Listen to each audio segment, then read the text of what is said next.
I'm Don Parsons, Chairman of the Vergers Guild Nominations Committee.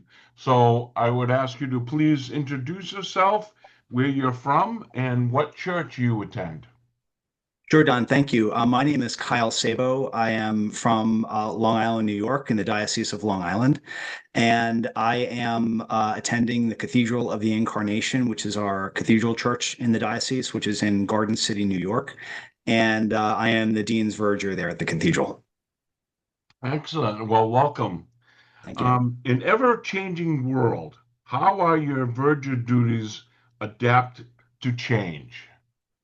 Uh, Frequently. Every day at the cathedral, there's something new going on, whether it's a film production crew that wants to see the building for a building use rental.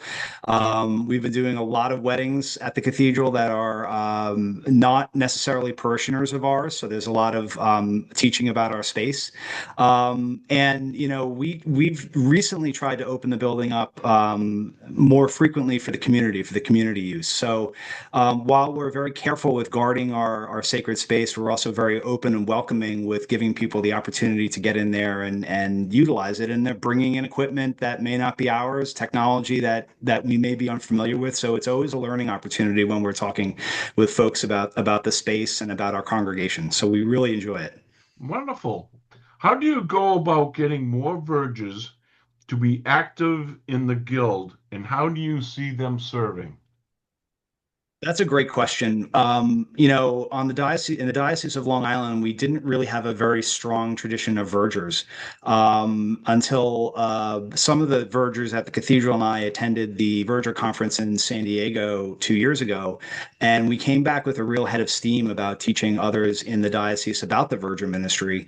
And we saw the first thing that was essential to launch Verger ministry in the diocese was starting a chapter. And Duke was able to help us do that. We planted 13 Verger ministries in the first year.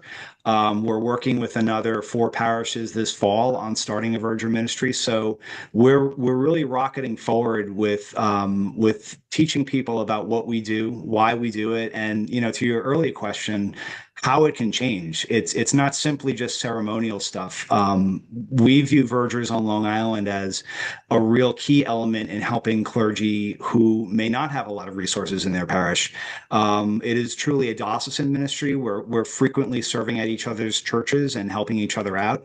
And I think that, the more that we learn about each other in a pretty diverse diocese, the more that we can kind of fine tune that ministry to keep it growing. Excellent.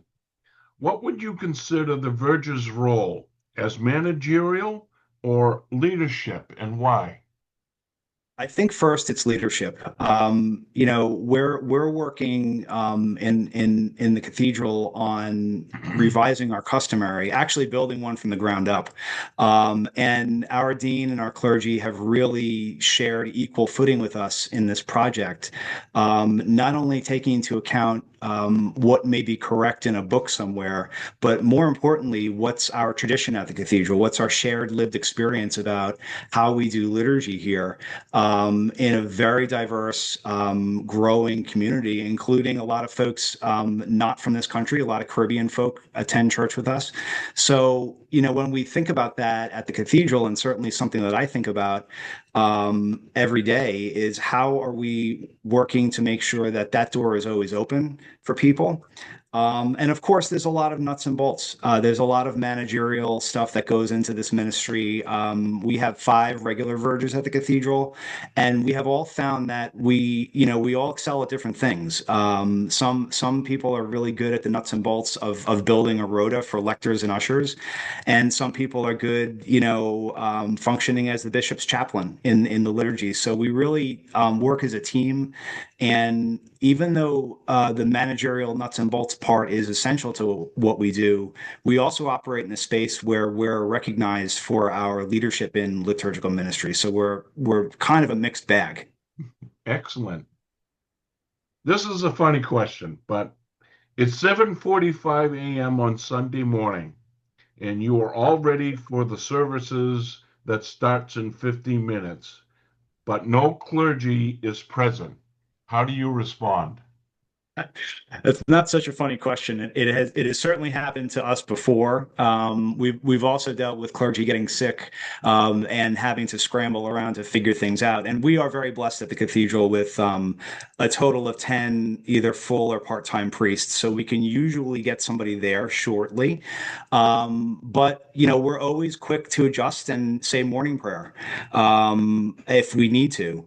We're also really blessed with a wonderful canon musician and music ministry that has a ton of experience both at the cathedral and elsewhere.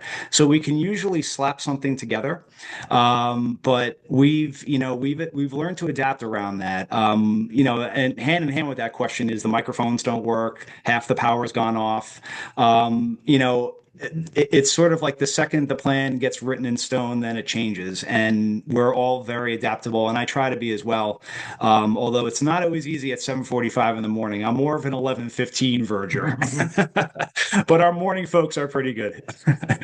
Excellent. Well, thank you very much for your candor and being available to do this morning. So I'm going to